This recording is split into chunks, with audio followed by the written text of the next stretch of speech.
Good morning and welcome to the Center for Spiritual Living here in the heart of Las Cruces, where our center is thriving and where our vision is a world in loving partnership for the good of all. Thanks for joining us again this morning.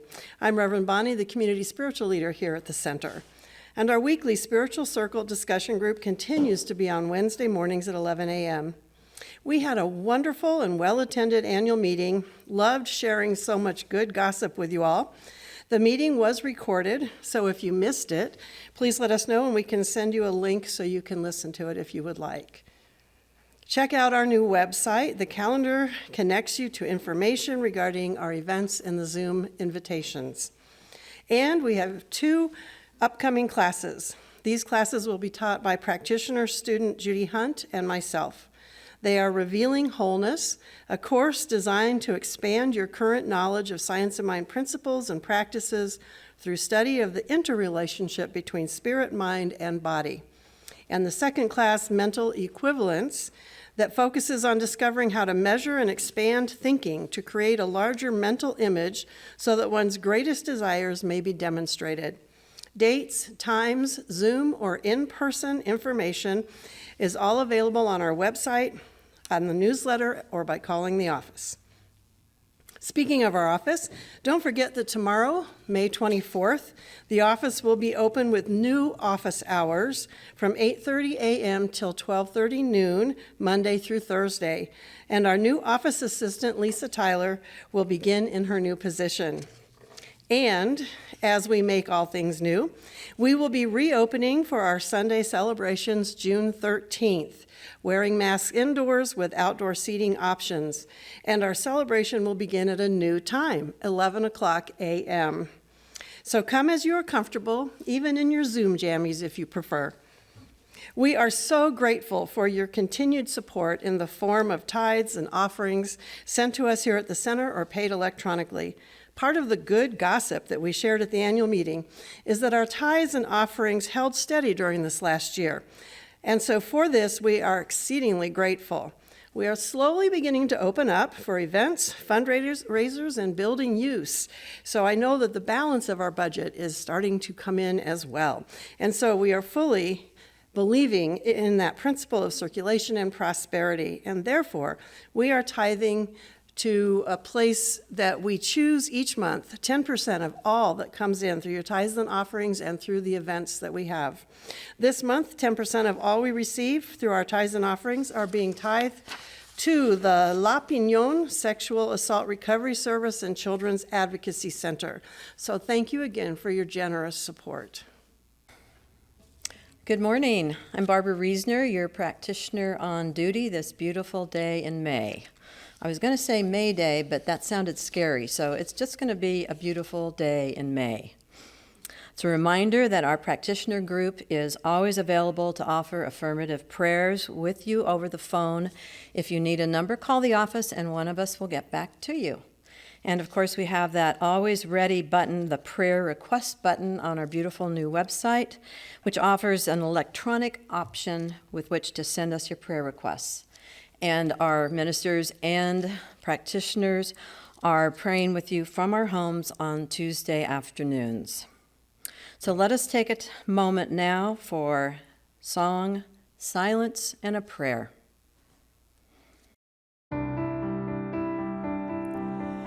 In this moment, I am hope. Hope is this moment. Hope, hope, hope. This moment is what I am. In this moment, I am light.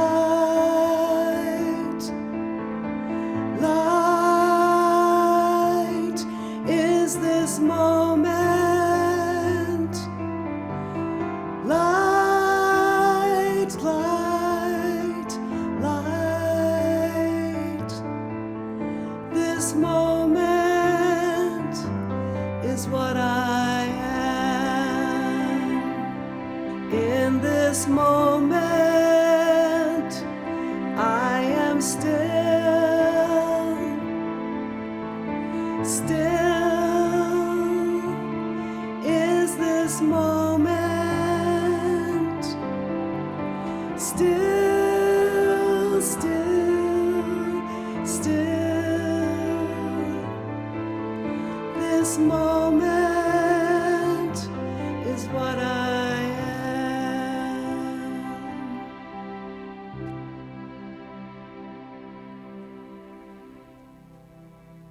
So as we breathe in the beauty and stillness of this moment, let us encircle the Center for Spiritual Living within the embrace of our love and light, knowing that soon it will be filled with the energy of many of us returning to this spiritual home of ours. I know and affirm the holy wholeness of each person listening to these words. As creations from the perfect source, our wholeness is the ultimate gift from which we live our lives in grace and ease. I'm so grateful to this community that allows us to live in integrity, each perfect expressions of Source, living and expressing our truth as we allow others to express theirs. Blessings to Reverend Bonnie, Liliane, our speaker today, and all those who work to make certain our community thrives. And so we say, and so it is. Our reading today is condensed from a story written by Jean Houston in 1988. When I was about 14, I met an old gentleman I came to know as Mr. Taylor, and we would often meet and walk together in Central Park. The walks were magical. Mr. Taylor was seized by wonder and astonishment over the simplest things, constantly and literally falling in love. Once he fell on his knees and exclaimed, "Jean, look at the caterpillar. How beautiful it is, this little green being with its wonderful, funny little feet. Exquisite little fellow on the road to metamorphosis. Jean, can you feel yourself to be a caterpillar?" "Oh, yes," I replied, with the baleful knowing of a gangly, pimply-faced teenager. "Then think of your own metamorphosis," he suggested. "What will you be when you become a butterfly?" What is the butterfly of Jean? His long, Gothic, comic tragic face would nod with wonder. "Jean, look at the clouds, God's calligraphy in the sky. All that transforming, moving, changing, dissolving, becoming. Jean, become a cloud and become all the forms that ever were." Another day he leaned into the strong wind that suddenly whipped through Central Park and told me to sniff the wind. I joined him in taking great snorts of wind. He said the same wind may once have been sniffed by Jesus Christ, by Alexander the Great, by Voltaire, by Marie Antoinette. There seemed to be a lot of French people in that wind. Now sniff this next gust of wind in very deeply, for it contains Joan of Arc. Sniff the wind once sniffed by Joan of Arc. Be filled with the winds of history. Mr. Taylor was truly diaphanous to every moment, and being with him was like being in attendance at God's own party, a continuous celebration of life and its mysteries. Always he saw the interconnection between things, the way that everything in the universe, from fox terriers to tree bark to somebody's red hat to the mind of God, was related to everything else and was very, very good.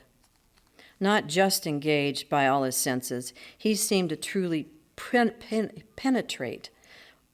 He seemed truly penetrated by the reality that was yearning for him as much as he was yearning for it. He talked to the trees, the wind, and the rocks as dear friends, as beloved even. Everything was treated as personal, as sentient, as thou, and everything that was thou was ensouled with being, and it thou'd back to him. But perhaps the most extraordinary thing about Mr. Taylor was the way he would suddenly look at me with wonder and astonishment, joined to unconditional love, joined to a whimsical regarding of you as a cluttered house that hides the Holy One. I was so moved by the way Mr. Taylor moved me that I went home one day and said to my mother, I was with my old man again, and when I am with him, I leave my littlest behind. You could not be stuck in littleness and be in the radiant field of a man who is known by many as Teilhard de Chardin, the great priest, scientist, poet, and mystic. And so it is. 1, 2, 3, and light man. Do light man. Do light man.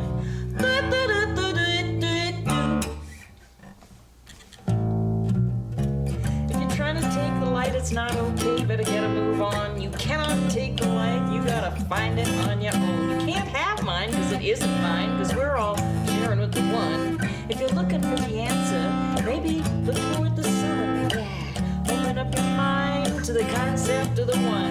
You gotta open up your mind and let it fill you till you're done. Then you open up your heart and let the love flow in. Then you get up in the morning and you do it all again, 'cause you're a light man. I'm your biggest fan, you're a light man. I'm your biggest fan, you're a light man, light man. I'm your biggest fan, you're a light man. You don't know that you are free when you're caught up in your frailty. You don't know you are free if you haven't learned to see how your heart is pounding, how it's beating like a drum. You cannot see me, but you feel me, 'cause you know that I'm the one. You know my heart's receiving, even though you're not believing. I'm the law, I'm the sound, I'm the sky, I'm the ground, the receptacle, the spectacle. And though you might seem skeptical, you know your heart and mind are full of love and all things possible. 'Cause far away or proximal effect is always causable.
Our speaker today is Liliane Pilot, who has spent much of her life as a spiritual seeker. She is an artist, writer, speaker, teacher, and musician. For 10 years, Lily was part of the CSL Edmonton, Canada music ministry and earned her practitioner's license in 2012. As a singer, songwriter, she has performed all over North America with 4 recordings to her credit, and she's a 2-time finalist for the M-Power Positive Music Awards. An avid traveler, she has lived in several countries and explored many more. All of these things and so much more has informed her spiritual journey. She is now running a nature retreat with her husband Doug and is happily nestled in the loving arms of CSL Las Cruces, serving as one of our practitioners and frequent speakers. Please welcome Liliane Pilot. Good morning, everybody. As always, it is my very great pleasure to be here to speak today. The title of my talk is Live Lightly. How lightly can we raise ourselves to be? A couple of years ago, I gave a talk called ZMT, and I was talking about the effect of our mental state on the chaos in the world. We're light beings, and our thoughts have power, whether or not we choose to accept responsibility for that. So I suggested we must all practice ZMT, Zero Mental Turbulence. Now, this month's topic, Holy, Holy Uprising, well, it sounded a little turbulent to me when I first heard it, though it's not about a rebellion, but it could be a revolution. The modern-day mystic Sadhguru says, if I want to change you, that is not a revolution. But if I am willing to change, now that is a revolution.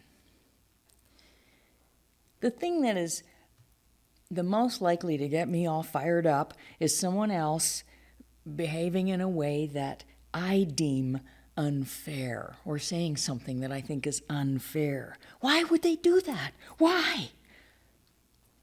ZMT begins at home. Fix yourself. Don't try to fix everyone else. We have to practice acceptance, and this doesn't mean that we take no action. Sadhguru doesn't pretend the problems of the world don't exist. He simply says, see the things the way they are and deal with them the way they are. That's all you need to do. If you want to cross the street, you don't need to think positive thoughts and start chanting a mantra to avoid the cars. All you need to do is see clearly and look where you're going.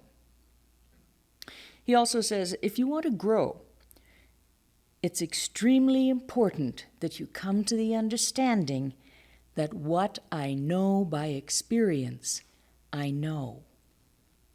What I do not know, I do not know.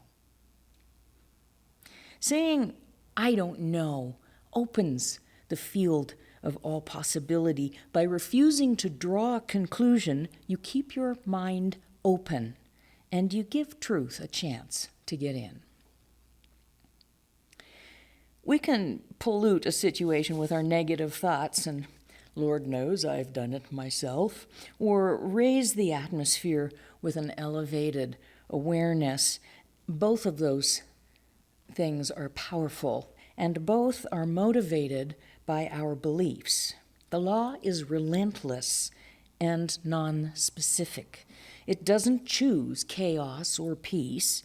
It simply converts our thoughts and actions into activity within the parameters of the material world. I know that's something that has challenged me a little bit, is some of this, negative self-talk. There's this voice that says, come on, just get on with it. So what if you don't feel good today? Just get up, put one foot in front of the other, and get the thing done. Look at so-and-so, just gets stuff done all the time. And then there's this other voice, this sort of social media voice that says, be kind to yourself, be gentle, allow yourself an off day. And somewhere in between those two things, I got to try and find a balance point, because I was planning on being enlightened by noon, and I can't do it when I'm caught up in those two different ideas. I think we get caught up in a lot of ideas. It's something I've noticed. I've been playing Scrabble on my phone, and it's supposed to be free, but of course it's not free because I pay for it with these silly pop-up ads, and there's this one ad that keeps showing up where someone is trapped in a container and it's filling with water and they're going to drown unless you break the container by shooting at it. And in the ad, the container does not break, and the person drowns in a very graphic way. And then across the screen in big letters, it says, you failed. I'm like, seriously? Who comes up with this stuff? Let's illuminate this whole bed of fear thing that's going on in the world around us. People don't realize they're just playing a silly video game, right? So what's the big deal? Just as the law is non-specific, I don't think the subconscious differentiates between cartoon characters and real people. The feeling tones from those graphic images are repeatedly being burned into the memory. There's a terrible thing happening, and people are drowning, and you failed. It clutters the landscape, makes it harder to practice zero mental turbulence. It's so important to be aware of our thoughts, to be careful what stories we choose. There's no separation. If I believe it's true for you, then it's true for me. And I don't want to imprint someone else's pain and sadness and fear. In my last talk, I mentioned that I had done very well on a test to see where I fit on the autistic spectrum, and I do like to do well on tests. But since my last talk, I've traveled over some treacherous ground. Now, I realize I've been told that over the years I have mentioned to a few people that I might be on the spectrum, but somehow that was different from doing a test that said I am on the spectrum. There's a loss of innocence in there. Because before there was a trackable, traceable, quantifiable condition, I could convince myself, despite all evidence to the contrary, that I was just like everybody else. But as soon as I took a test that said I was not neurotypical, it kind of removed that carefree hope. And then I had to consider the possibility that my wiring is different and there's no electrician who's going to come along and fix it. But my spiritual beliefs are that God is all there is and none beside. God is perfect, and therefore I am perfect. But I wasn't feeling perfect. Things started to unravel a little bit, and I think a periodic unraveling is a good thing, but not very much fun in the process. So with or without the label, life is actually starting to feel simpler and clearer, seeing things the way they are, dealing with them the way they are. Honestly, it lightens the load. I'm becoming more aware of the ways that I've masked idiosyncrasies. Takes a lot of energy. I'm okay. And I'm learning to just not engage as much. Be more still. Avoid small talk. I'm not that good at it anyway. It scatters me, takes a lot of energy. I'm stepping into a clearer version of myself, and I'm walking more lightly.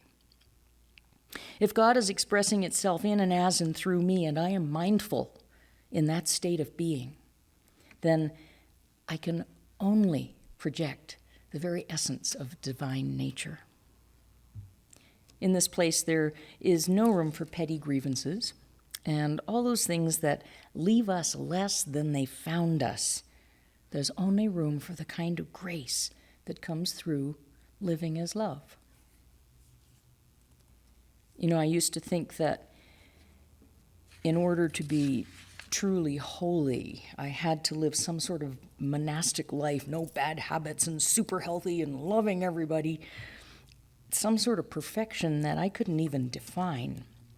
It was hard work, but it doesn't actually have to be so hard. I just keep doing the best that I can. I can be ticked off, and then I can remind myself that love is a better response.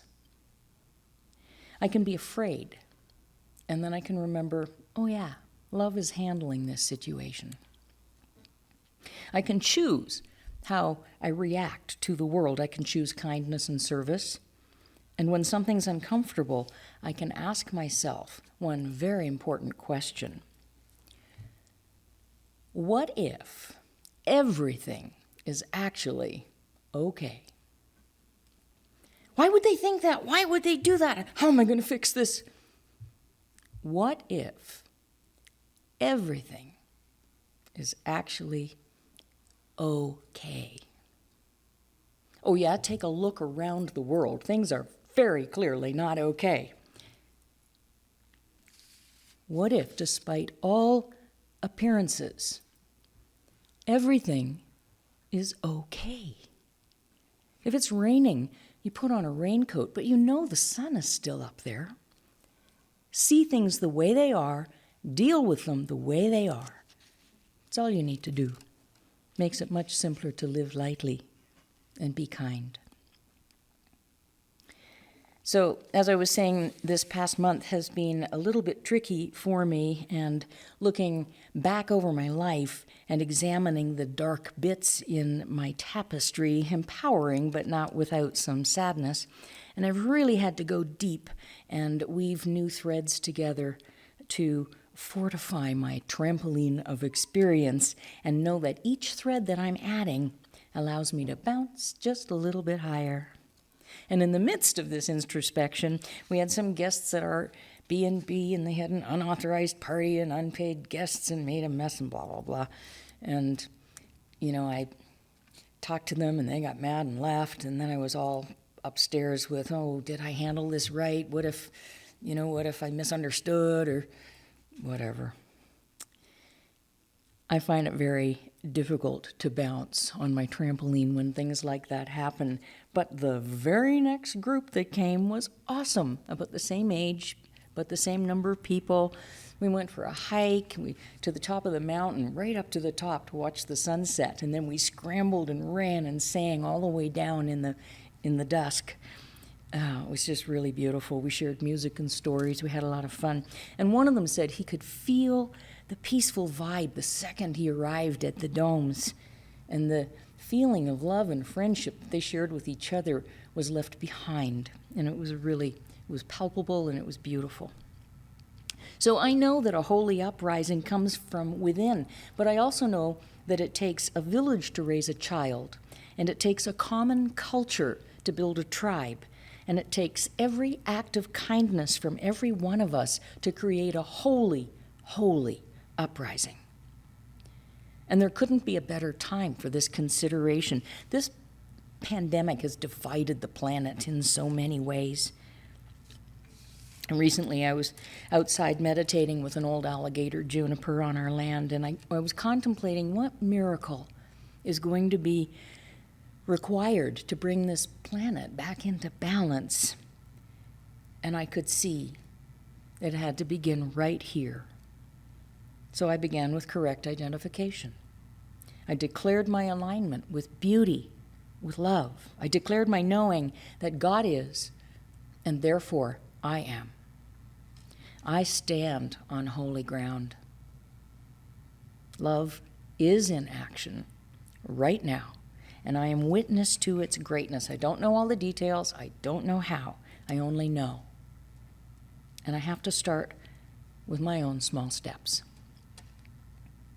So this holy uprising that I'm talking about, it's not a show of power. It's, as Barbara read, a desire and a willingness to unfold ourselves into a relationship with the whole universe, to live in light, to practice kindness. And I believe that any person who can truly see without human foible will change the world. I was looking recently at a lovely book I have called The Wild Braid. It's by Stanley Kunitz. He was like over 100 years old when he wrote this book. He is a wonderful poet reflecting on 100 years in his garden. And at the beginning he says, I associate the garden with the whole experience of being alive. There is nothing in the range of human experience that is separate from what the garden can signify in its eagerness and its insistence and its driving energy to live, to grow, to bear fruit. And he goes on to say, the universe is a continuous web.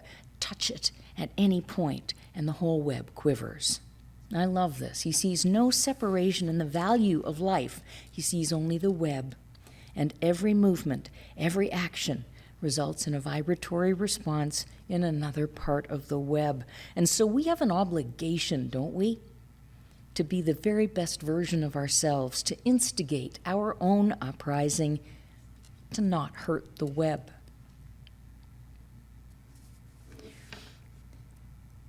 An aspect of this was brought home a few weeks ago. Doug and I were driving to El Paso, and it was really yucky weather driving down the mountain, and it was raining and gray and blah, blah, blah.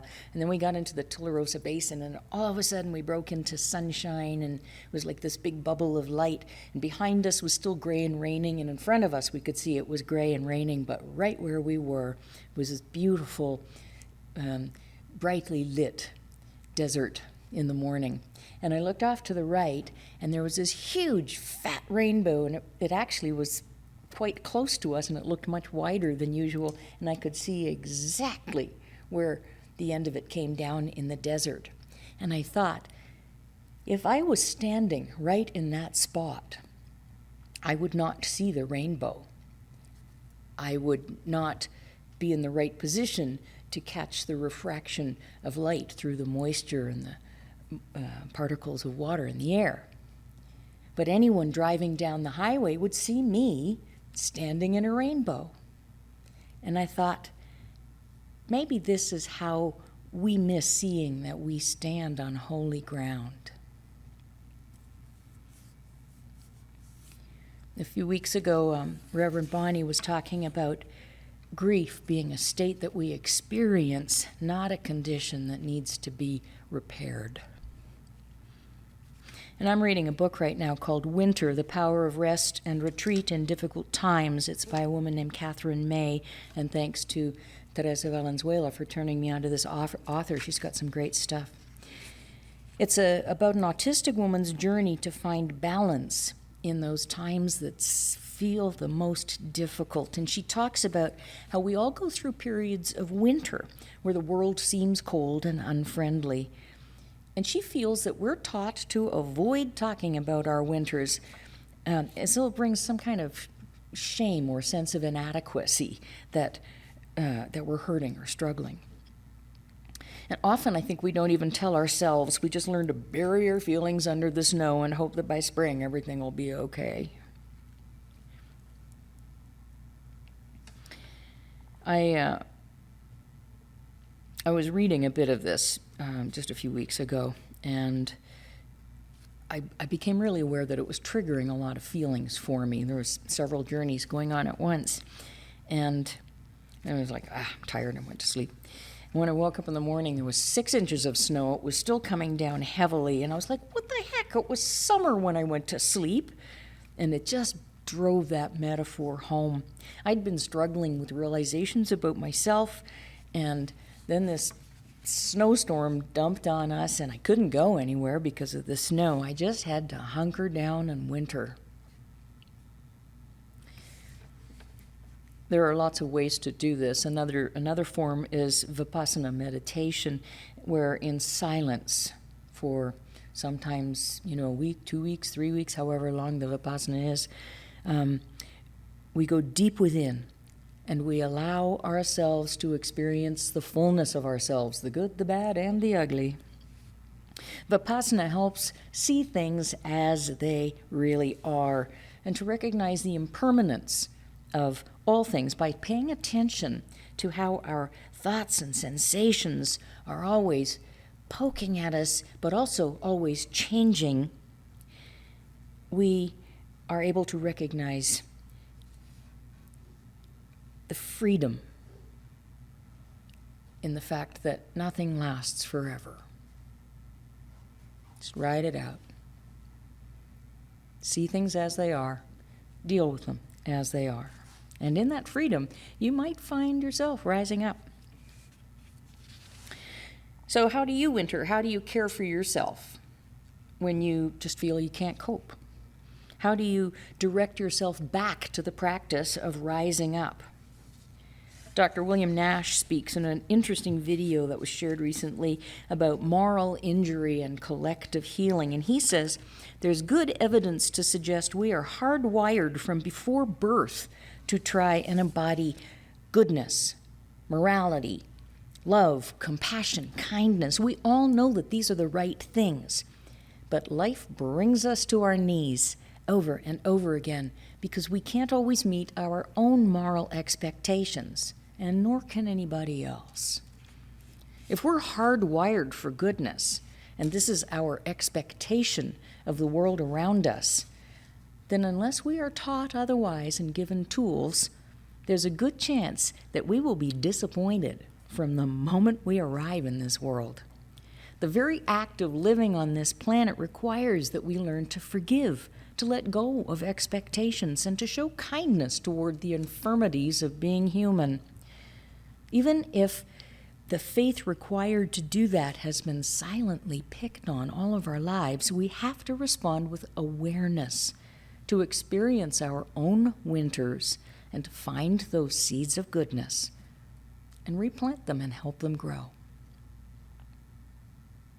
So here I was wintering. I'm reading this book about wintering, and I got my vaccination, and then I wintered some more.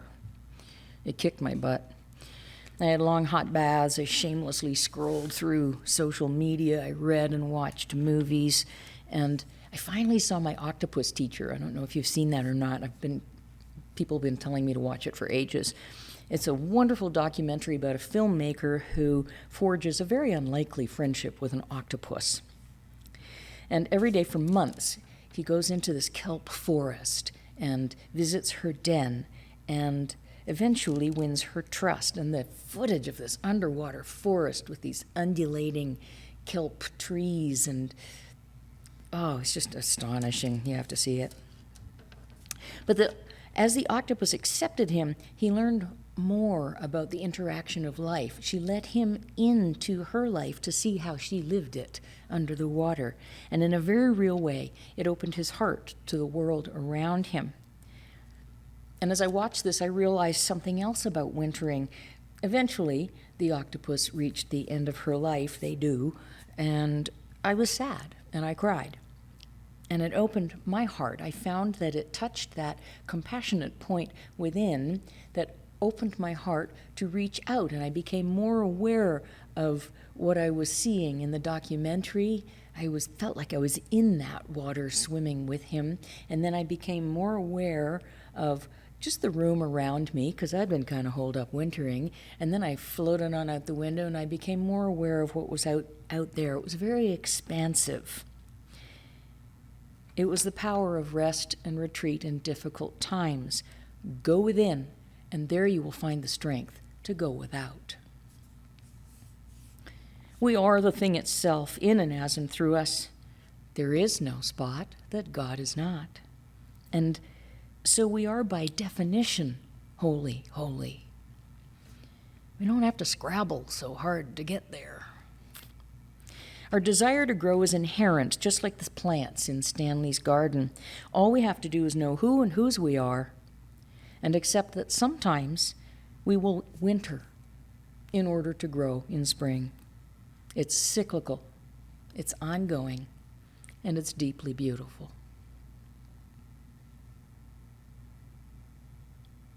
So I'm just going to roll into prayer with this.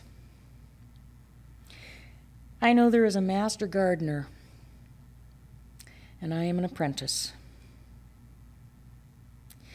I am the seeds planted in the garden. I'm the garden.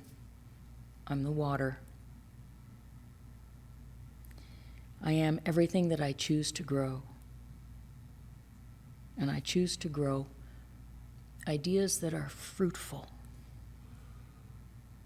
I choose to grow plants, ideas, activities, happenings in the world that will bear fruit, not only for me, but for the people around me, and perhaps even further out into the kelp forest, further into the ocean.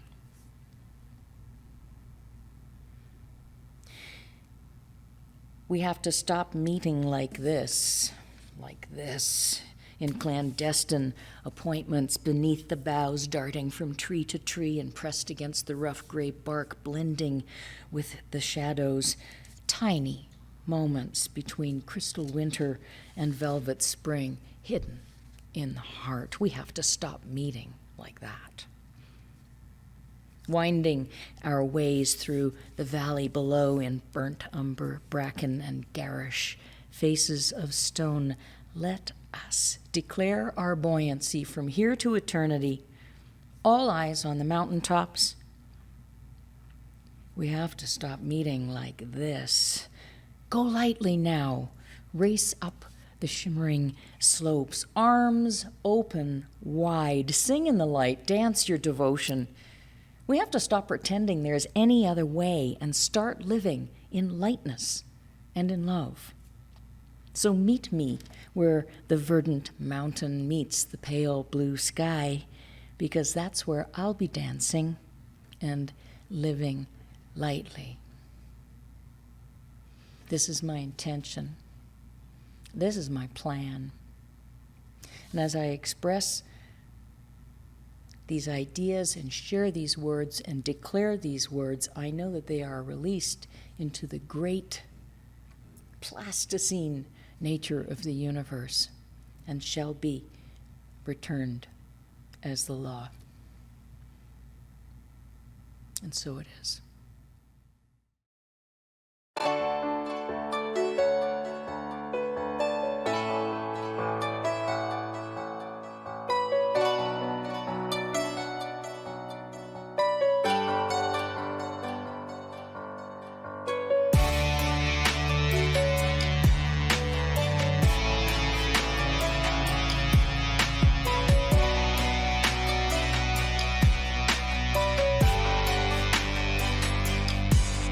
Well, my heart starts sinking and I'm thinking, what's the reason why we holding back from being kind? What's the disease? But then I sense we are fine. It'll all happen one small step at a time. When the world is full of violence and it needs a little kindness, I just sit and pray in silence, and God shows me the signs. Open my eyes, realize we are fine. One small act at a time. Last night I'm walking home and the homeless man says hello with a smile to let me know that he's got a lot of hope. He says, have faith, young man, we are fine. The world is kind.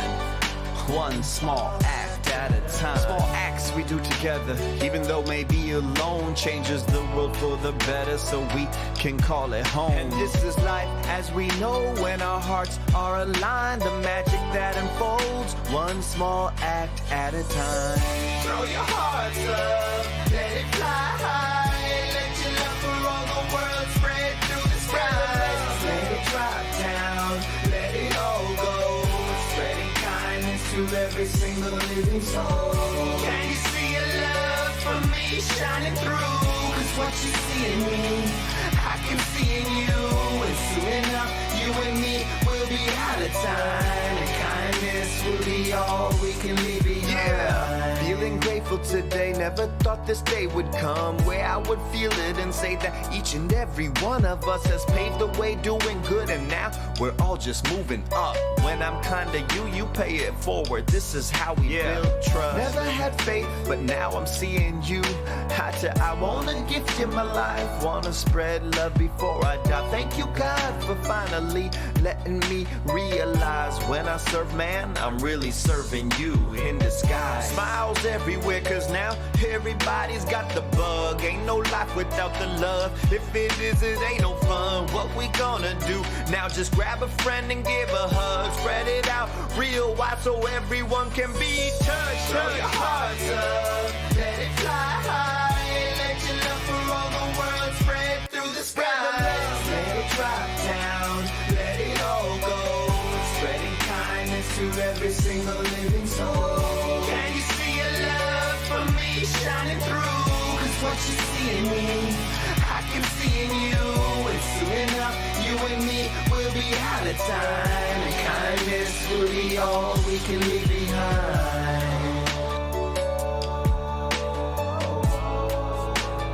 All we can leave behind. For you and I, kindness is all we can leave behind.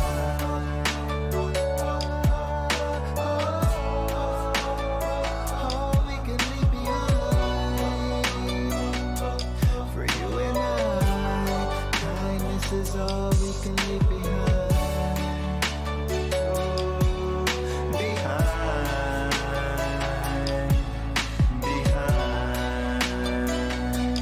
When all is said and done, kindness is all we can leave behind. Throw your hearts up, let it fly high, let your love for all the world spread through the skies. Let it drop down, let it all go, spreading kindness to every single living soul. Can you see a love from me shining through? Cause what you see in me, I can see in you. And soon enough, you and me will be out of time, and kindness will be all we can leave behind.